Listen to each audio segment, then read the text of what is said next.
It's my favorite time of the year, the holidays. Today on the Happy House, learn how to make a decoration out of pine cones that's beautiful, easy, and can be used year after year. It wouldn't be the holidays without a party. We'll give you tips and tricks for planning a family-friendly holiday celebration. Stay tuned for the Happy House.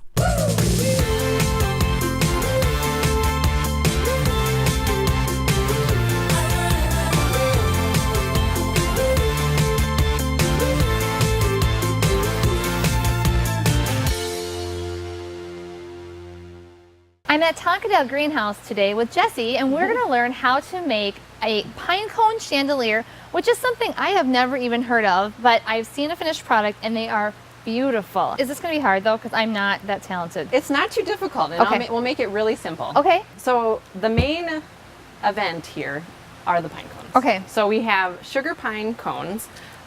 These are very large pine cones that come from very large trees. Okay. So what we're going to do is we're going to pick 3. I like to pick 3 that are about equal in length and about the same color. My aunt lives in South Carolina, and she's lucky enough to have these just on the ground Yeah, by in her her house, yard. in her Yeah. yard. Yeah. So yeah, they come from places other than here. Okay. But they are gorgeous. Yes. So we have a few key tools and tricks of the trade here that we need Okay. to talk about. So this is bark wire. This is really nice because It is wired. it's wired, Okay. and it's kind of sticky, so it will stick to the cones and hold them together. So we're Okay. going to use about 4 yards of bark wire. Okay.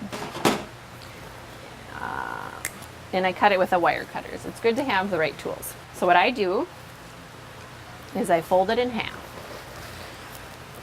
All Okay, right. and I point it away from me.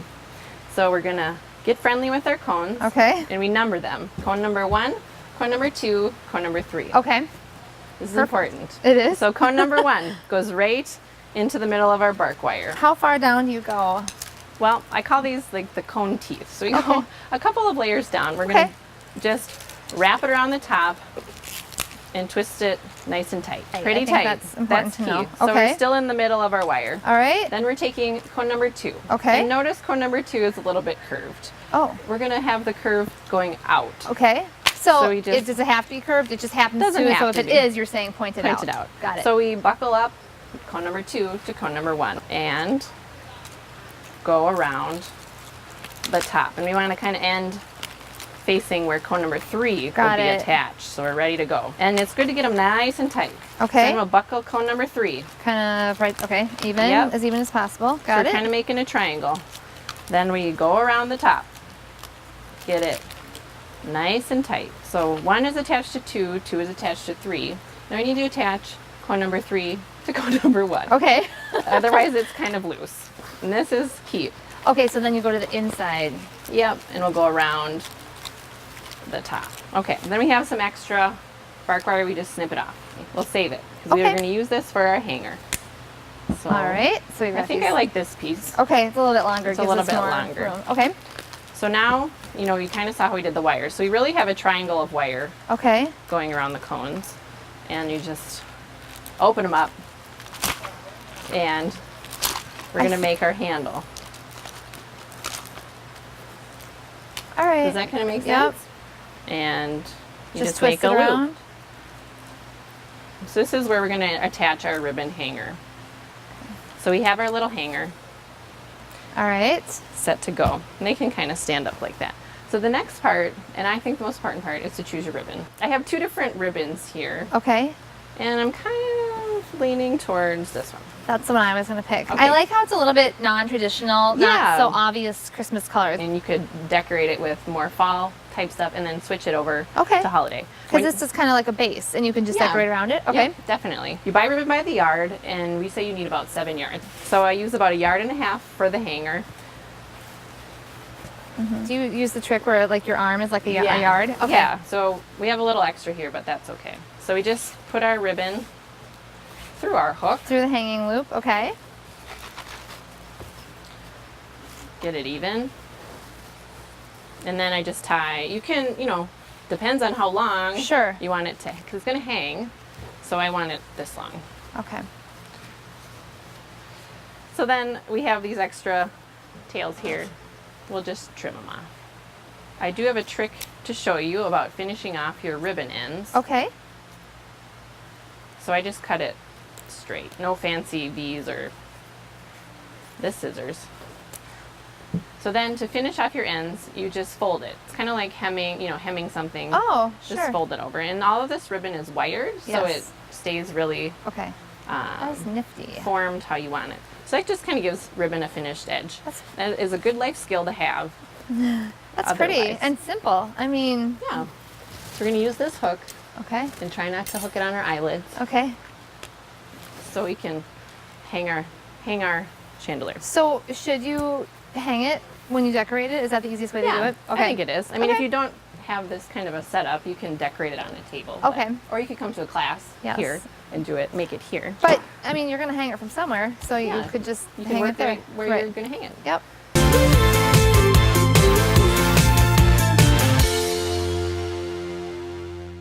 So we're going to need some more ribbon to we're going to make 2 bows and put them back to back. Okay. So I like to use a taped floral wire, and my wire cutters is here. Okay. So I just need one, and I can cut it in half because I'm going to make 2 bows, so I need 2 wires. Okay. I can hold one, and I'll hold one. So a lot of people get kind of intimidated by making bows, Okay. but it's really simple. It's all about the pinching the wire, or pinching the ribbon really tightly in the middle. So Okay. you start with your tail. So the tail is going to, dangle down. All right. And then you're just going to make loops. You just let the ribbon go the way it wants to. There's no turning or flipping or whatever. So Okay. you squeeze, and then you So just find the tail, squeeze. go up and let the ribbon go. So we didn't turn it or flip it, and down. And we're going to do probably 3 up loops and 3 down loops. Okay. Up and down. Mm-hmm. So there's our bow. Then we want to cut another tail at the end. Okay. And then I need my wire. Here, I can hand you a wire. And we just put it right around the middle. And don't be afraid, you're not going to hurt this ribbon. So squeeze it really tight. Yep. Loops Okay. one way, wire other way, and twist it down tight. Okay. And then it just kind of stands up. Okay. We'll finish our ends. Do you want to try the second bow? Sure. All right, so I'm going to start with a tail and pinch, and Yep. then how long are the loops? I usually say like kind of what you can put your fist in, or a little bit bigger. Okay, so like this? Does this Yeah, look right? that's great. So squeeze, squeeze. That doesn't look quite big enough. Is this going to be okay? Is this going to shape up or no? Yeah, we'll just poof it. Okay. No problem. All right. Here's so your then- wire. So I put my bow loops to the front, Yep. wire to the back, and squeeze. Then Perfect. I cut a tail. All right. Perfect. Okay. Then I just like fluff them up like this. Yep. Right? Wire makes everything Better. Some people say bacon makes everything better, but I'm thinking floral wire makes everything better in this case. Okay. Yeah, it's All right. great. That looks wonderful. All right. Now what? You got to finish your ends. Okay, that's right. So should I cut them or should I just turn them Just turn up? them. We can cut them shorter if we want to, and then turn them again if we want. Okay. Let me grab something down here. Okay. I just folded it. So we'll just set our bows aside. Okay. I just like to make the bows because it's the most fun. Okay. First. Okay, so now we chose this ribbon because it's kind of transitional, and I just want to show you kind of an idea. So say you wanted to decorate it for Thanksgiving. You might pick something like some burgundy leaves Yes. and some pods to decorate. I mean, you wouldn't put all this in one place, Right, but you right. spread it out, Okay. and then your bow on top. So Okay. that could be for fall. That's pretty. So we're not doing that today. We're doing holiday. So what I usually like to do is pick out Give you that. like 3 elements. You really don't want to go crazy because it can start to get Well, a I mean, part of little the beauty busy. is just the like Yeah. rustic or the natural pine cone. So Exactly. Okay. So I really like this flat cedar. It looks real. It's delicate. So Okay.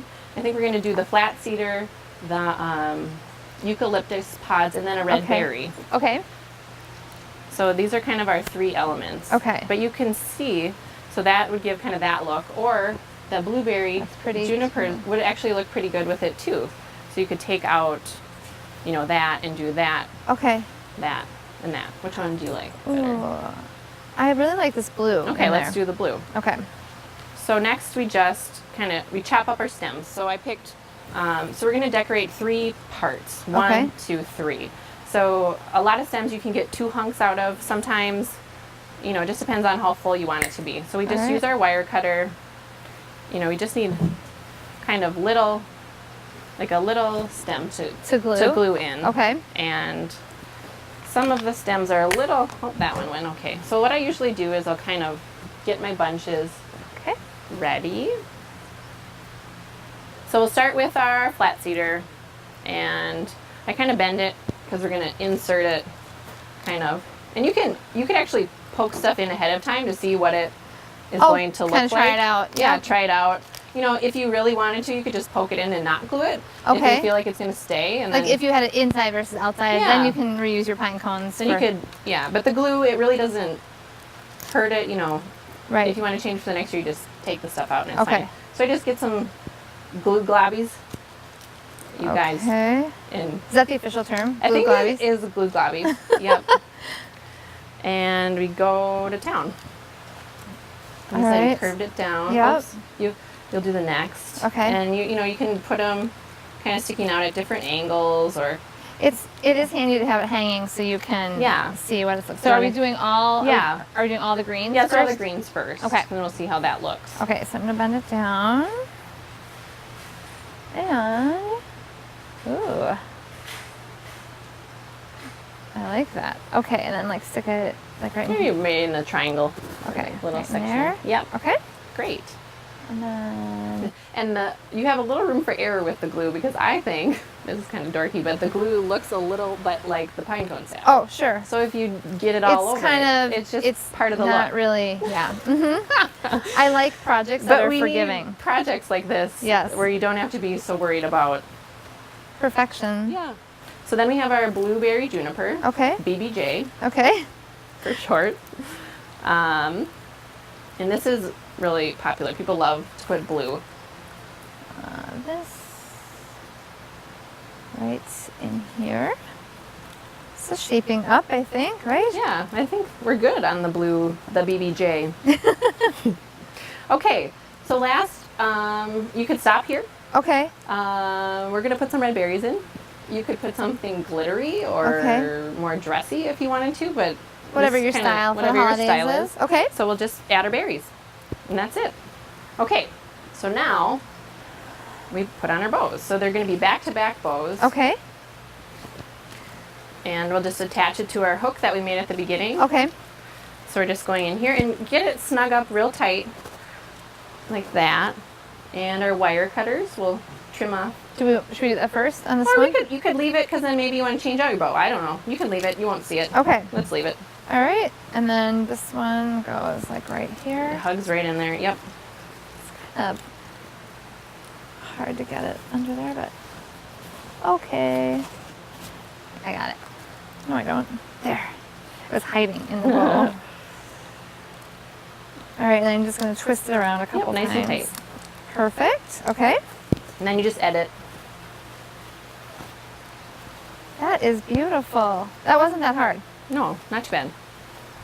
This is really great. Thank you so much for helping us with this project. To learn about more holiday decorating tips, visit our website.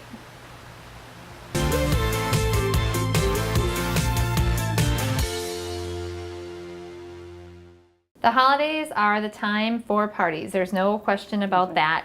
And oftentimes parties are just for adults or just for kids. But I like to plan parties where everybody can go, because it's so hard to find babysitting. So, but we want to make sure that it is fun for everybody. So I'm here with Peggy, and we have put together a party. I always like to think of a theme for my party that gives people an idea of what might be happening at the party. And just come up with a name. Like, we've named this party Winter Blitz, and then you could actually do it year after year, so people look forward to it. It becomes a tradition. That's awesome. So Peggy made these invitations for us, and they were pretty simple to make, as always, right? Yeah, just scrapbook paper that I had in the closet, and I just printed it out on my computer. And here's a little sticker I found. I'm very much into using things that I have around the house.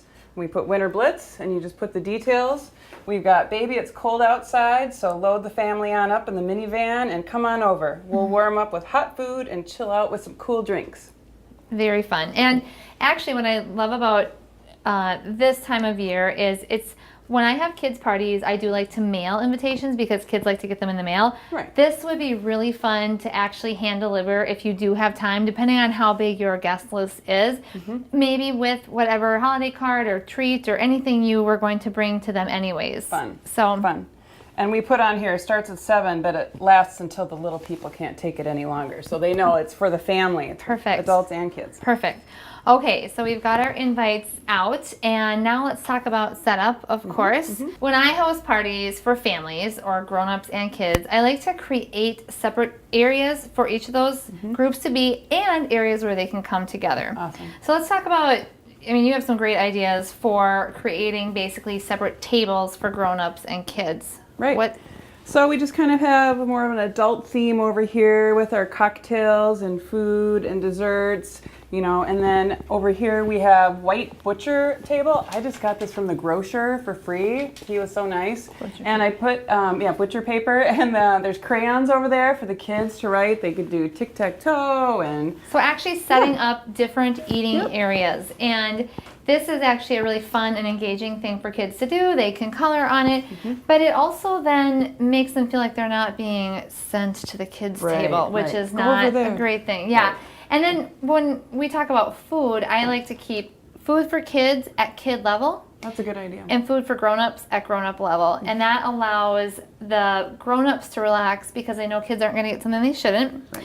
And it allows kids to serve themselves, which, also allows grown-ups to relax. They don't need me. Yes. So that's one of the tips I have. We also, when serving drinks, I do like to, kids always want to do kind of what grown-ups are doing. So if you're serving cocktails, why not have a mocktail station too, and kids can create their own drink with just Sprite or bubbly water and then some juices and having plastic cups for them. Maybe even now I've noticed at my grocery store they have plastic cups with lids and straws, just like disposable cups. So it's great for having those around your house.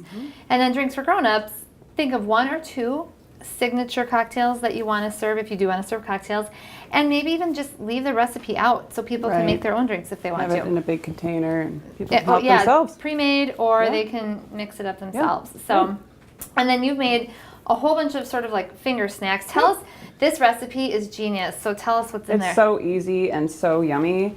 Party pumpernickel bread, and then you take a thin slice of yellow onion, stick it on the bread, and then it's equal parts of mayonnaise and Parmesan cheese. Mix that together. You can do that ahead. Put a spoonful on your bread, pop it in the oven, and it's amazing. For like what, it's not 5 minutes? Yeah, it's not healthy, but it's really yummy. Oh, I think that sounds healthy. I mean, there's onion on there, dairy. It's a vegetable. Yeah, it's perfect. So, and then as far as activities at the party, I like to set out games that are easy for all ages to play and also fast. So Tenzi is a dice game that's one of my favorites because you can play 2 to 4 players, and basically each player just shakes their dice until all of their dice are the same number. So it's over in about, 2 to 5 minutes. Nice. And again, any age can play it. And then, just leaving some dominoes out. Or this fun game, Square Up, is a 2-player strategy game, really quick and easy to play. Everybody loves it, actually. So another great activity is, why not host an indoor snowball fight? These are great. I know. So these snowballs are one of the best inventions ever. They are filled with, they look real, so they look great on your table, but they also are very, very lightweight, and they kind of feel like a snowball. Yeah. And so you can actually, they don't really damage anything if you have an area for kids to be, or maybe even plan a surprise attack, an ambush. You never know. So that could be a really fun thing. And then a really easy thing to do is fill a jar with something that's really hard to kind of guess how many are in there, and have everybody guess and have a small prize for that at the end of the night. I know, and it's easy. You don't have to kind of do anything with it until the end of the night. And then everybody likes to win a prize. So one of my very favorite things, people love to take selfies. So you actually helped me make this awesome backdrop, which is a summer-winter selfie backdrop. And then we just put out a variety of props. I'm going to find some props for us here. So we can summer you up. So I look wintry. And winter Me Winter and summer. I know, and I think we need, Oh, that might for be- sure we need a selfie. Okay, ready? Cheese. The Winter Summer Selfie Center. Yeah, who knew? To learn more about the party ideas we've talked about or other fun ideas for hosting a great party for kids and grown-ups, visit our website.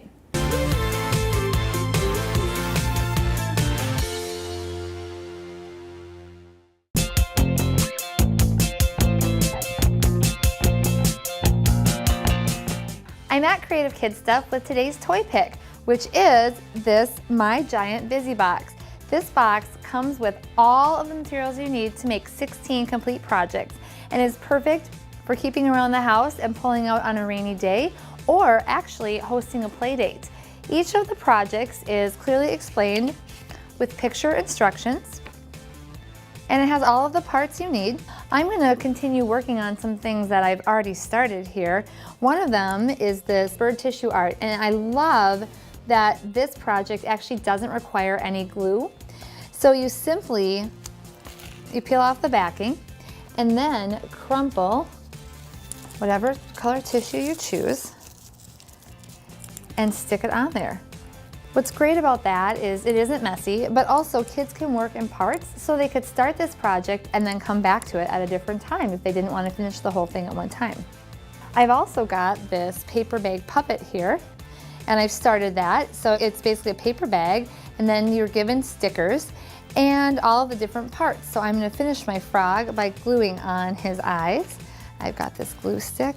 And again, all of these parts are included in this box. So everything you need to make these projects is all in here, and it all fits in here. So it stores away neatly, which is something I really like.